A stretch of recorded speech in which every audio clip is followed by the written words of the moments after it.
함께 오늘 말씀 보도록 하겠습니다. 오늘 말씀은 요한복음 4장 25절부터 26절까지의 말씀입니다. 요한복음 4장 25절부터 26절 말씀 함께 한 목소리로 합독하겠습니다. 여자가 이르되 메시아 곧 그리스도라 하는 이가 오실 줄을 내가 아노니 그가 오시면 모든 것을 우리에게 알려주시리이다. 예수께서 이르시되 내게 말하는 내가 그라 하시니라. 아멘. 아멘. 오늘은 회피의 끝에서 만난 예수라는 제목을 가지고 함께 말씀의 은혜를 나누겠습니다. 사마리아의 수가성, 이 성에 살고 있는 한 여자가 우물에 물을 기르러 갔다가 근데 물을 깃기는커녕 오히려 물동이를 집어던지고 동네로 뛰어가는 일이 일어납니다. 흥분해서 만나는 사람에게 막 소리를 쳐요. 소리를 치는데 궁금해지죠, 그죠? 아시는 분도 계시겠지만 모르시는 분들도 계시니까 뜨거운 대낮에 물을 기르러 가다가 열사병에 걸렸을 수도 있고 아니면 혹시나 로또방에서 산 로또가 1등이라도 맞지 않았을까. 네. 자, 그 이유가 요한복음 4장 28절부터 29절에 나옵니다. 한번 볼까요? 여자가 물동이를 버려두고 동네로 들어가서 사람들에게 이르되 내가 행한 모든 일을 내게 말한 사람을 와서 보라. 이는 그리스도가 아니냐 하니 이렇게 이야기하고 있습니다. 이 여인은요 자신의 모든 과거를 다 알고 있는 분을 만난 거죠. 사마리아 여인은 남들처럼 행복하고 아름다운 가정을 꾸리고 싶었던 소망이 있었습니다. 그런데 자기 인생이 자기가 원한 대로 안 되었던 거죠. 그러자 스스로 움츠러들었습니다. 결국 자기 인생을 한탄하면서 스스로 무너지게 되어졌죠. 아무도 다니지 않는 그 뜨거운 대낮에 우물에 물을 기르러 다니는 그런 신세가 되었습니다. 사람들의 시선을 피하고 싶었고요. 사람들의 입에 오르내리는 것이 싫었습니다. 자기의 인생을 구원해 줄 분 그리스도밖에 없다라는 그 생각에 이르게 된 거죠.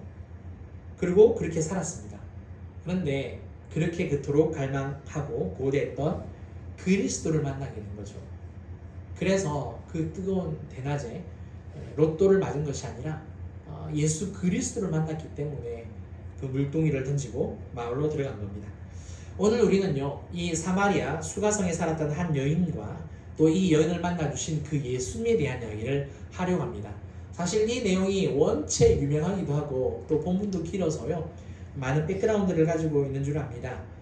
하지만 오늘은 이런 면에서 살펴볼 텐데 이 사마리아 이 지역에 살았던 이 수가성 여인, 이 여인은 어떤 사람이었는가 짧게 살펴보고요. 또 예수님을 만났을 때 예수님 앞에서 어떤 태도를 보였는가, 그리고 마지막으로 예수님께서는 이 여인을 어떻게 변화시켜 주셨는가에 대해서 짧게 이렇게 나눠보도록 하겠습니다.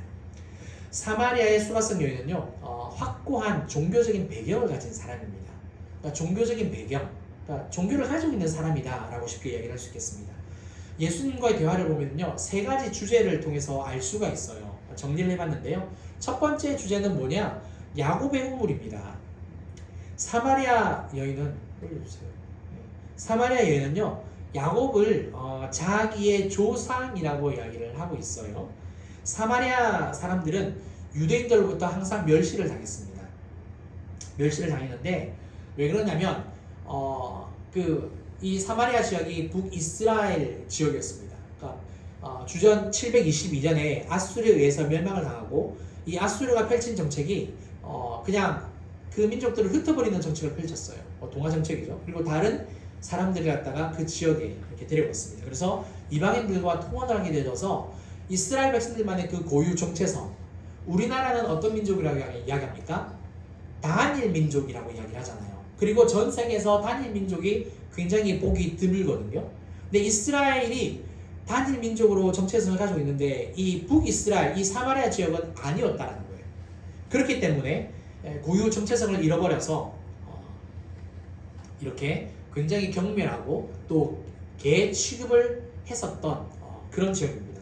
사마리아 사람들은 그런 부끄러운 역사가 있었다 할지라도 자기 조상이 그래도 야곱이었다는 거예요. 야곱이 판 우물이라는 겁니다.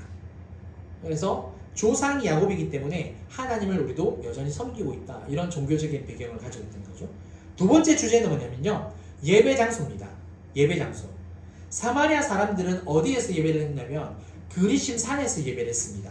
그러니까 이 그리심 산을 예배 중심지로 삼았다는 거죠.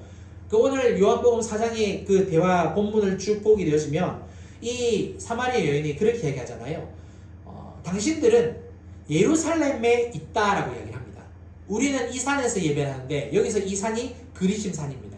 근데 유대인들은 예루살렘에 있다라고 이야기를 하고 있죠. 그러니까 예배 장소를 통해서도 지금 뭘 이야기하는 겁니까? 종교를 가지고 있다라고 이야기를 하고 있고요. 세 번째 주제는 뭐냐면 메시아입니다. 사마리아 여인이 오늘 본문에도 우리가 읽은 본문입니다. 메시아 곧 그리스도로 하는 이가 오실 줄을 안다라고 이야기를 했었어요. 그러니까 메시아에 대한 기대와 소망이 있다라는 이야기죠. 메시아에 대한 기대와 소망이 있기 때문에 당연히 종교가 있다.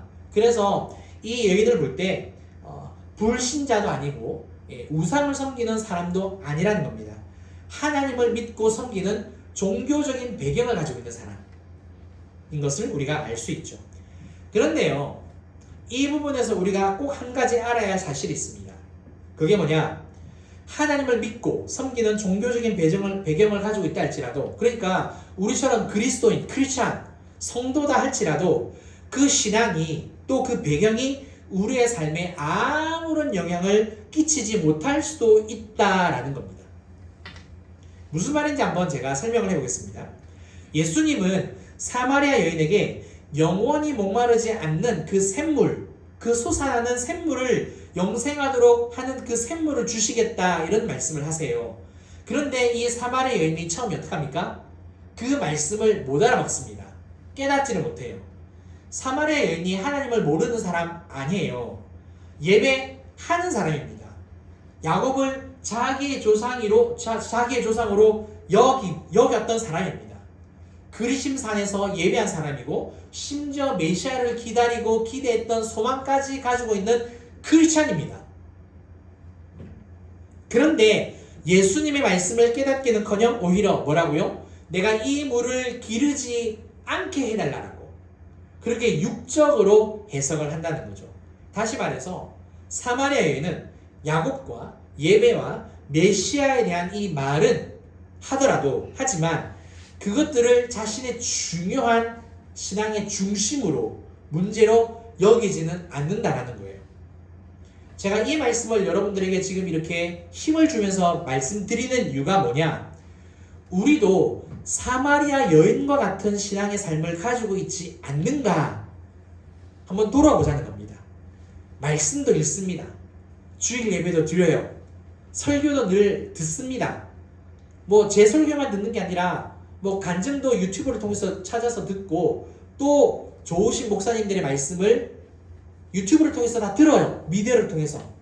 그런데 내 삶에 변화가 없다는 거예요. 죄는 계속해서 반복이 되고 시간이 지나도 여전히 제자리인 것 같은 나를 볼 때마다 때로는 낙심이 되기도 하고 때로는 왜 나는 발전이 없는가 이런 궁금증도 막 생기기도 하지 않습니까? 나에게 아무런 변화가 없다면 하나님보다 내가 더 중요하고 내가 더 위에 있는 것은 아닐까요? 사마리아 여인, 예수님을 모르는 사람도 아니었고 신앙이 없는 것도 아니었습니다. 유대인들이 경멸하고 개취급하는 그런 사람들이었어도 그래도 메시아에 대한 기대와 소망을 가지고 있는 여인이었습니다. 그런데 이 여인의 삶을 우리가 알잖아요. 성경을 옳지 많이 읽었으니까 변하지 않는 예수님이 오히려 만나 주어야 했던 사람. 그런데 그 사마리아 여인의 모습이 지금 나의 모습은 아닌가? 우리가 돌아볼 필요가 있다는 거죠. 그래서 꼭 한번 돌아보셨으면 좋겠습니다.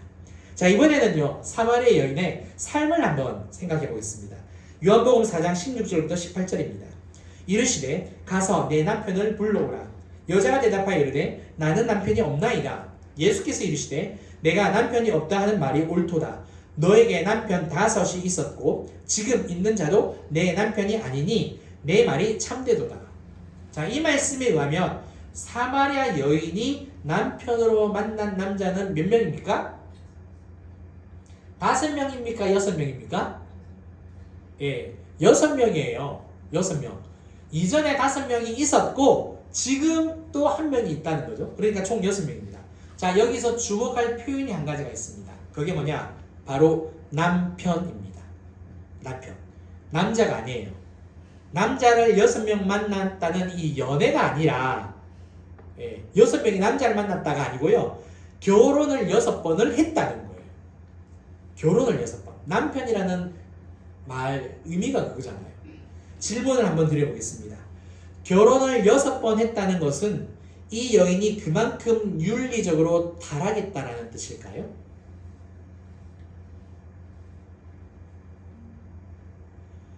사실 성경을 읽어보면요, 성경 본문은 이것에 대한 직접적인 대답을 하지 않습니다.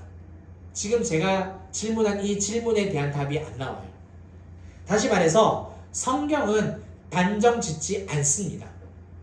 이 여인에 대해서 무슨 죄를 지었다라고 정죄를 하질 않아요. 이게 중요한 겁니다. 죄를 단정 짓지 않아요. 예수님께서 사마리아 여인에게 남편 이야기를 하는 이유가 있어요. 그게 뭐냐? 이 사마리아 여인을 결혼을 6번이나, 너는 한 번도 2번도 아니고 6번이나 했냐고 책망 아니면 정죄, 이게 아니라 여성으로서 사는 삶이 얼마나 힘들고 어려운지를 객관적인 사실로 밝히고자 이렇게 말씀을 하신 거예요.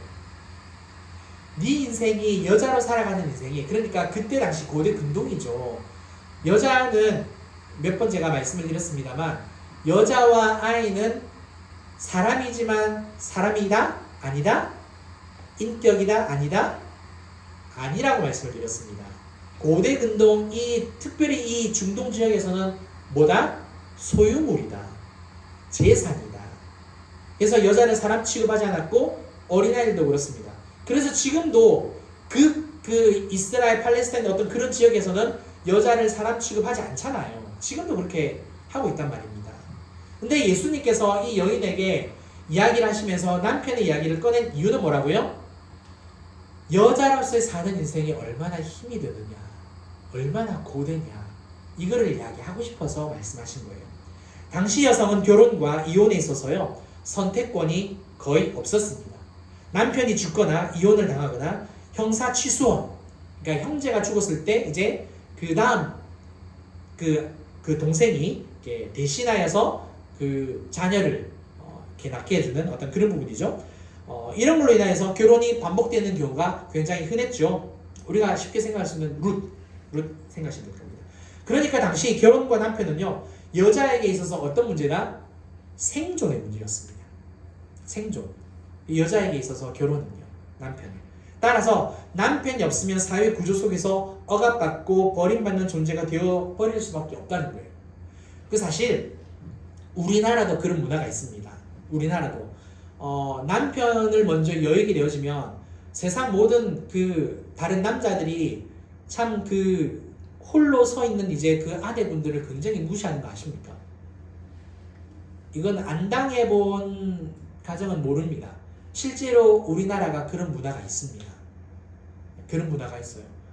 저도 저희 아버지가 일찍 돌아가셨기 때문에 얼마나 많은 사람들이 저희 가정을 무시하고 이렇게 그렇게 막 대놓고 말하진 않지만 그렇게 다 보이더라고요. 굉장히 저희 어머니를 이렇게 막 무시하고 하대하는 게 다 눈에 다 보여요. 우리나라에 그런 문화가 있습니다. 근데 그게 우리나라에 있는 게 아닙니다.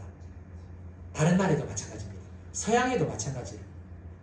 동남아시아에도 그런, 우리 한 7년 살아보니까 그런 게 있더라고요. 남편 없는 그 가정 굉장히 막 깔보고 얕보고 막 무시하고 막 그러더라고요. 막 힘으로 누르고. 그러니까 남편이라는 존재가 아무것도 아닌 것 같지만 생존의 문제고 정말 말할 수 없는 어떤 그런 게 있다라는 거죠. 그렇다면 6번째 남편을 만난 이 사마리아 여인의 마음, 정서, 영혼은 어땠을까요? 어땠을까? 다양한 관점으로 한 3가지로 제가 말씀을 드려보려고 합니다. 먼저 개인적인 상처. 남편이 5이나 있었다라는 것은 뭐냐면요, 버림받았다라는 거예요. 버림받았다. 왜냐면 이제 우리나라 문화가 아니고 중동의 문화니까. 버림받았다라는 이 감정, 상실감. 이게 처음 한 번이면 그냥 그럴 수 있다라고 여길 수 있어요. 누구나 그럴 수 있어요. 우리도 그렇잖아요. 그런데 그게 2번이 되고 3번이 되고 5번이 되고 6번이 되면 그거는 정신이 도는 거죠. 횟수가 반복이 되면요, 심리적으로 불안해지기 시작하고 극도의 긴장감, 그 두려움, 결국 낙심, 낭만, 좌절감 속에서 자신의 어떤 존재조차 정체성까지 잃어버립니다. 완전 바닥인 거죠. 2번째, 사회적인 상처. 사람은 사회적인 동물입니다.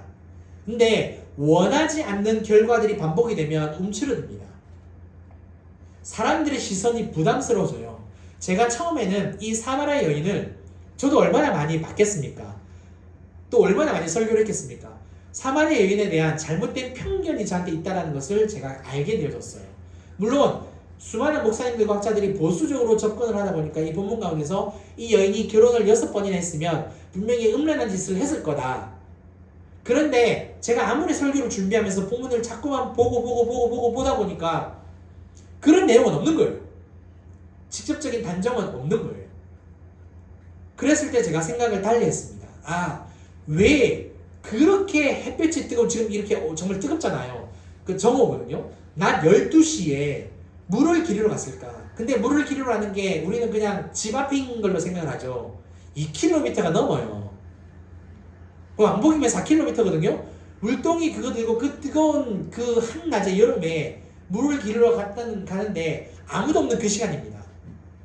자기가 죄를 지어서가 아니라 사람들의 시선이 너무 부담스러운 거고, 사람들의 입에 자기의 어떤 처지, 인생, 그런 게 오르내리는 게 너무 싫은 거예요. 그러니까 사람들이 눈을 피해서 그 시간에 갈 수밖에 없었던, 죄를 지어서가 아니라, 바람을 피워서가 아니라, 그냥 사회적으로 그냥 나 홀로, 나 혼자 어디 도망가고 싶은, 숨어 있고 싶은 그런 감정이라는 거죠. 그냥 스스로 자기를 고립시킨 그 상처가 있는 겁니다. 3번째, 종교적인 상처요. 어떤 사람이든지 간에 자기 나라와 민족의 역사를 모르는 사람은 없습니다. 그렇잖아요. 북이스라엘이 멸망한 후에 사마리아 땅에서 통혼을 했어요. 통혼이 이루어졌어요. 이 일로 인해서 유대인들이 그냥 대놓고 자기들을 개취급을 합니다. 그냥 불쏘시개 취급을 하고, 그 다음에 그런 기도도 한다 그러잖아요. 천국에서 자기네들이 다 구원받을 때 지옥에 불 때는 모르세요?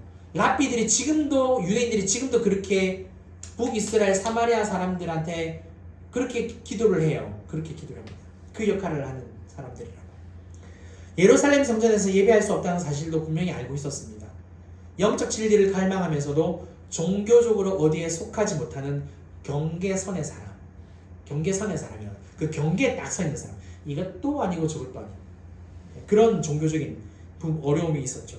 사마리아 여인은 이렇게 내면에, 그리고 사회와 관계적으로, 그리고 영적으로 상처와 쓴뿌리로 가득한 사람이었다는 거죠. 이런 사마리아 여인은 예수님과 대화하면서 그럼 어떻게 했을까요? 예수님 저 좀 구원해 주세요. 요러든가요? 본문에 요한복음 4장에 이렇게 되어 있습니까? 그럼 어떻게 했을까요? 우리가 반응하는 그 반응 그대로입니다. 문제 회피, 도망가는 그 심리, 회피입니다. 회피. 요한복음 4장 9절 한번 보겠습니다. 사마리아 여자가 이르되 당신은 유대인으로서 어찌하여 사마리아 여자 나에게 물을 달라 하나이까 하니 이는 유대인이 사마리아인과 상종하지 아니함이라. 사마리아 여인은요, 물을 달라 하는 그 예수님이 유대인인 것을 알았습니다. 그러니까 상대하지 않으려고 하는 거예요. 사마리아인과 상종하지 아니함이라. 그냥 딱 우선 인종적으로 회피를 하는 거예요. 2번째, 요한복음 4장 16절 17절 상반절. 이르시되 가서 내 남편을 불러오라. 여자가 대답하여 이르되 나는 남편이 없나이다. 사마리아 여인에게 남편의 이야기는 절대 꺼내어서는 안 되는 금기 단어입니다. 그런 주제예요. 그런데 예수님이 목마르지 않는 샘물을 이야기하다가 갑자기 뜬금없이 남편 이야기를 하신 거예요. 뜬금없이 남편을 불러오라고 이야기를 하시는 거거든요. 그러니까 깜짝 놀랄 수밖에 없죠, 이 여인이. 왜냐하면 지금 모르는 상태에서 물 이야기만 한 거거든요. 그러자 이 여인이 깜짝 놀라서 나는 남편이 없다라고 이야기를 합니다. 자, 물론 예수님께서 네 말이 옳다라고 그렇게 이제 이야기는 하시지만 사실 이 사마리아 여인이 말하고 싶은 의도가 있었습니다. 그게 뭐냐? 자기의 숨기고 싶은 과거와 속 이야기는 하고 싶지 않다는 거죠. 왜? 처음 보는 남자인데. 여러분들은 처음 보는 사람과 자기 속 이야기를 하고 싶으십니까? 그런 주제가 나와도 얼른 회피하죠. 얼른 화제를 돌려버리죠. 그러니까 이 사마리아 여인이 바로 그렇게 회피를 하는 겁니다. 요한복음 4장 19절 여자가 이르되 주여 내가 보니 선지자로소이다. 사실 이 대답은요 남편이 없다는 자신의 상태를 인정하는 고백이기도 합니다. 하지만 동시에 뭐냐면 아까도 말씀드렸듯이 자기 문제를 회피하려고 화제를 바꾼다는 거예요. 남편의 문제에서 지금 당신이 선지자라고 딱 이야기를 하면서 뭔 얘기를 합니까? 예배 이야기로 넘어갑니다. 그러니까 자신의 이야기를 더 이상 하고 싶지 않다는 거죠. 아무리 내가 그 사람 6명 남편을 만났어도 그 사람들이 남편이 아니다 할지라도 더 이상 말하고 싶지 않다는 겁니다. 그래서 예배 이야기로 넘어가는 거죠. 사랑하는 성도 여러분, 우리 안에 상처와 쓴뿌리가 있으면요 본능적으로 회피하려는 경향이 있습니다. 왜냐? 또 상처받기 싫거든요. 이전보다 더 많이 아프고 쓰리고 괴로우니까. 만약 내가 상처가 많은 사람이라면 어떻게 해야 될까요? 회피는 아니라는 거죠. 회피가 답은 아니라는 겁니다. 사실 우리는 다 정답을 알고 있습니다. 회피하지 말아야 된다는 거. 모르는 사람이 있습니까? 다 온전한 상태에서 살고 싶고 정말 남들처럼 정말 그 행복하고 깨끗하고 어떤 부담 없고 아픔 없는 어떤 그런 정서, 마음 그런 상태에서 다 누구나 살고 싶잖아요. 답을 모르는 게 아니에요. 그런데 그렇게 되어지는 과정, 회복되는 과정이 너무 힘들다는 거죠. 너무 아프다는 거죠. 생각하기가 너무 끔찍하다는 거죠. 그래서 포기하고 싶은 거고요. 그렇다고 평생 그 상처를 안고 살아갈 수만은 없지 않습니까? 우리 주님이 원하지 않는다는 겁니다.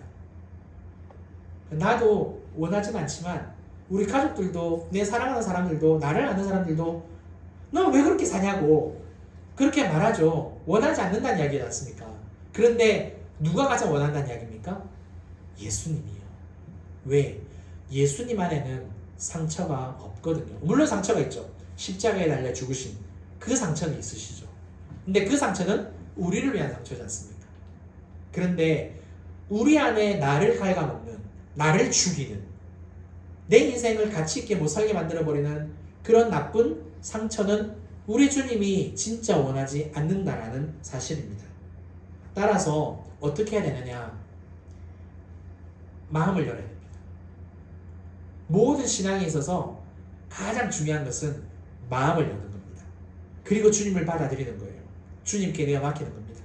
예배도 내가 정말 하나님 앞에서 간절함으로 사랑함으로 드리는 예배, 그냥 예배 순서에 따라 흘러가는 그 예배 차이가 어디에 있는지 아세요?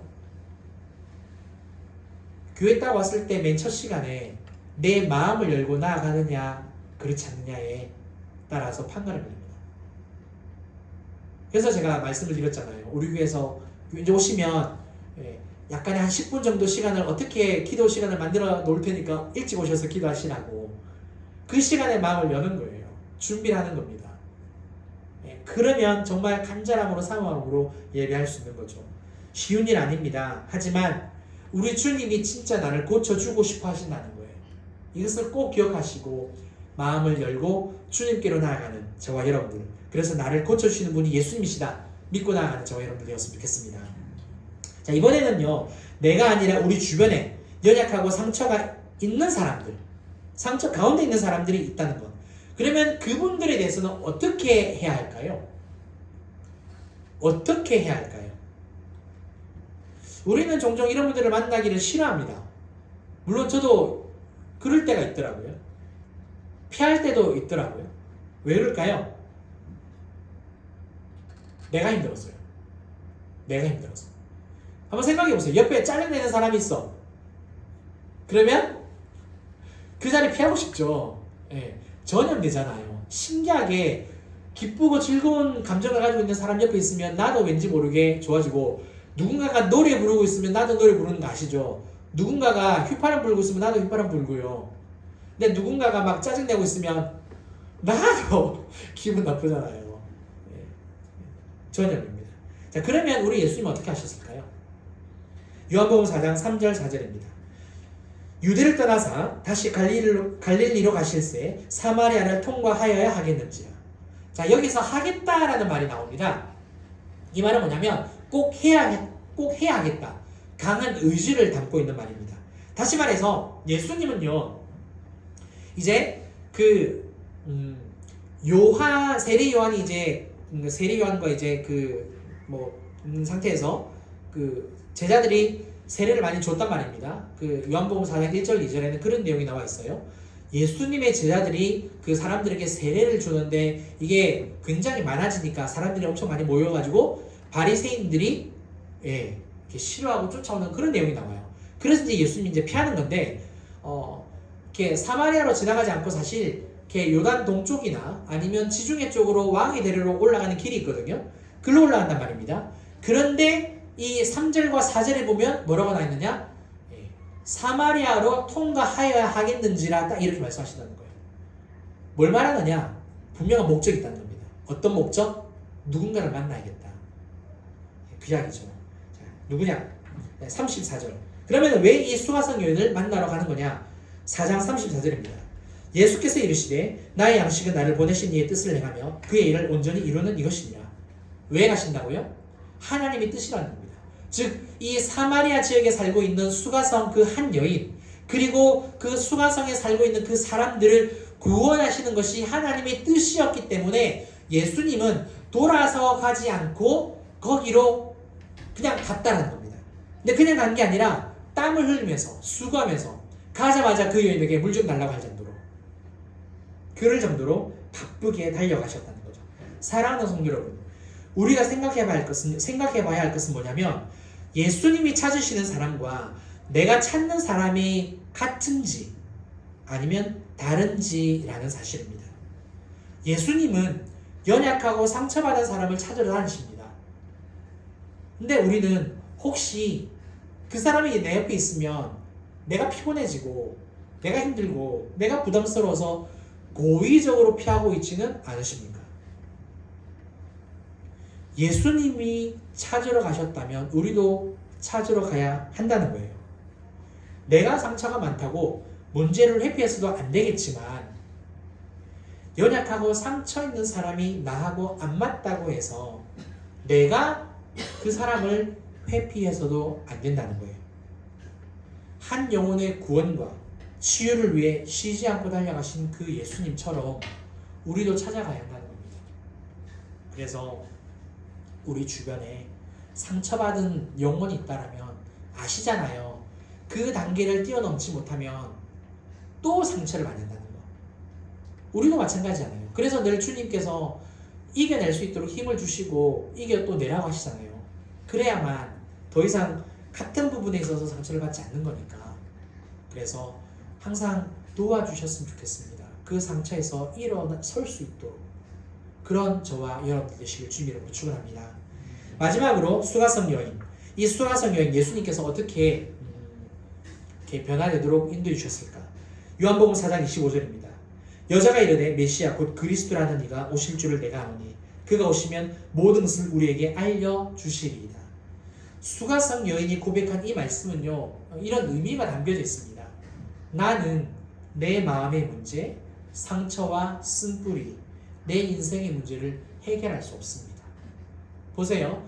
메시아 곧 그리스도라 하는 이가 오실 줄을 내가 안다. 지금 기다리고 있다는 거잖아요. 기다리고 있다라는 뜻은 뭘 말하는 겁니까? 내가 할 수 없다는 거예요. 내가 할 수 없으니까 메시아라는 대단한 분, 유일한 그 한 분만을 내가 기다리고 있다는 거 아니겠습니까? 왜? 그분이 내 인생의 문제의 해결자이시라는 것을.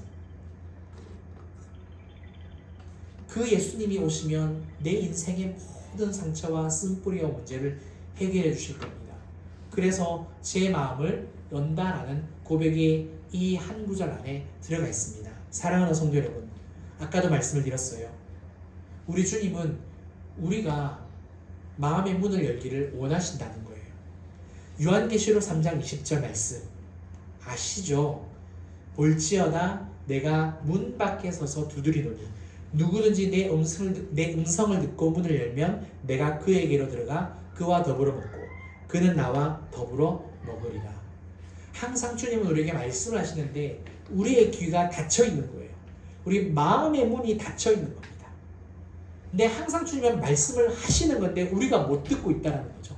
그런데 우리가 마음의 문을 열기만 하면 내 마음의 문 앞에 서 계신 주님께서 들어오신다는 거예요. 들어와 주셔서 그와 더불어 먹고 나와 더불어 먹는다. 나와 교제한다라는 말씀이에요. 내 안에 있는 모든 문제들을 고쳐주시고 해결해 주시고 가장 그 완벽한 사랑, 기쁨, 그 모든 것이 충만한 그 성품을, 그 감정을 우리에게 주신다고요. 따라서 마음의 문을 열고 나아가는 저와 여러분들 되었으면 좋겠습니다. 간절히 사모하셨으면 좋겠습니다. 우리 주님께서 반드시 나와 우리 가족, 우리 교회를 만나주시고 고쳐주실 줄 믿습니다. 우리 함께 찬양하고 기도하겠습니다.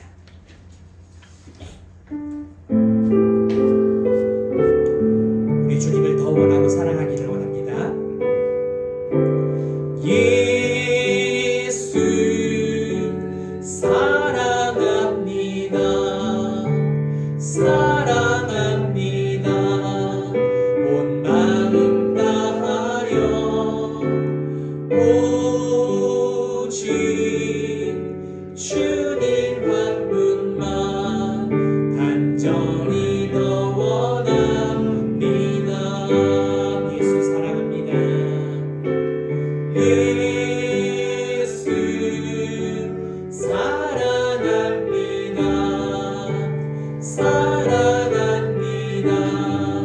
온 마음 다하여 오직 주님 한 분만 간절히 더 원합니다.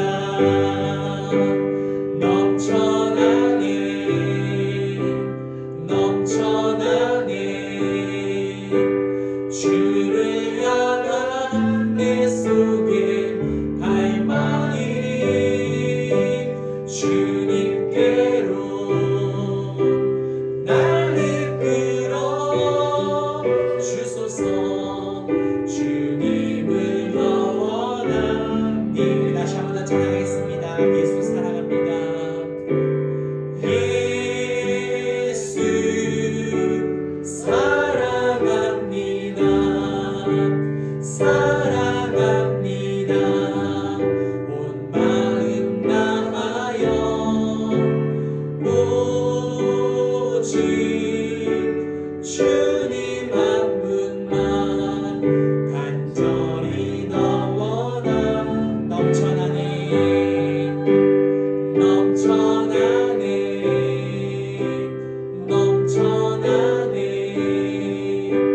주를 향한 내 속에 갈망이 주님께로 날 이끌어 주소서. 주님을 더 원합니다. 우리 함께 기도하겠습니다. 사랑하는 성도 여러분, 우리 안에 상처 없는 사람 없습니다. 하지만 나를 구원하여 주신 내 안에 계신 그 예수님은 내 상처가 고침받기를 원하십니다. 상처가 더 사라져야만, 없어져야만, 씻음을 받아야만 예수님과 더 깊은 교제를 나눌 수 있기 때문에 그 누구보다도 내 안에 있는 상처가 없어지기를 간절히 바라시는 분이 주님이십니다. 뿐만 아니라 우리 주변에 있는 사람들도 정말 주님이 그렇게 상처를 고쳐주시고 싶어 하시는 이유는 그 영혼과 더 깊은 사랑을 나누고 싶기 때문이에요. 그런데 내 자신의 상처 너무 아프다라고 내가 회피한다면, 그리고 사랑하는 우리 주변의 사람들, 내가 만났던 사람들, 그 사람들 나를 힘들게 한다고 내가 회피해버린다면 우리 주님께서 일하실 통로가 사라지는 겁니다. 이 시간 함께 고백하실 때 회피가 아니라 주님, 제가 통로가 되겠습니다. 제 마음을 열겠습니다. 주님, 저를 고쳐주시고 또 제 주변의 사람들이 고침받을 수 있게 저를 사용하여 주옵소서. 우리 함께 고백하겠습니다. 사랑하는 하나님 아버지, 오늘 감사합니다. 회피 끝에 회피가 아닌 그 예수 그리스도, 아버지, 우리가 예수님을 만나야만 믿습니다. 아버지, 상처 없는 인생 없고 상처받지 않는 사람 없습니다. 그 어느 누구보다 내 안에 있는 그 수많은 상처들, 쓴뿌리들 주님 다 고쳐주시고 없애주실 하나님, 더 원하시는 분이 주님이신 것을, 그래야만 주님을 더 알고 주님과 더 깊은 교제를, 아버지, 그 사랑을 알 수 있기 때문인 줄 믿습니다.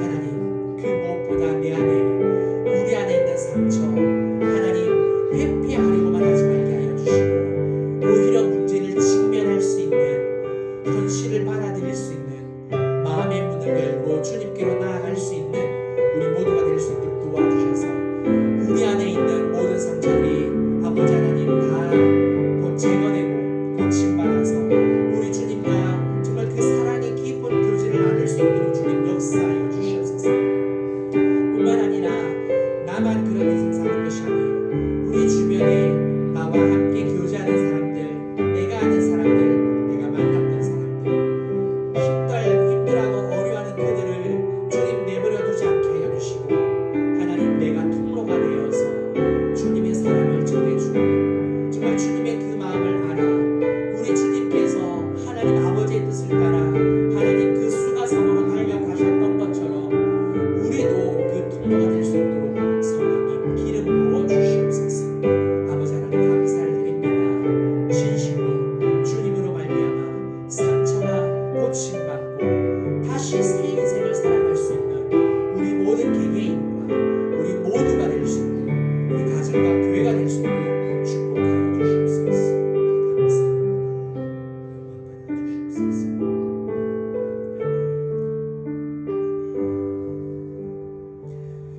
사랑과 내가 풍성하신 하나님 아버지, 감사합니다. 오늘 이 말씀 통하여서 우리 개개인이 가지고 있는 상처 더 이상 외면하지 않고 회피하지 않기를 간절히 소망합니다. 그 문제를 직시하고 직면하여서 주님께 마음을 내어드려 오히려 고침받아 우리 예수님과 더 깊은 그 사랑의 교제 관계 안으로 들어갈 수 있도록 역사하여 주시옵소서. 또 뿐만 아니라 우리 주변에 그러한 사람들 분명히 있습니다.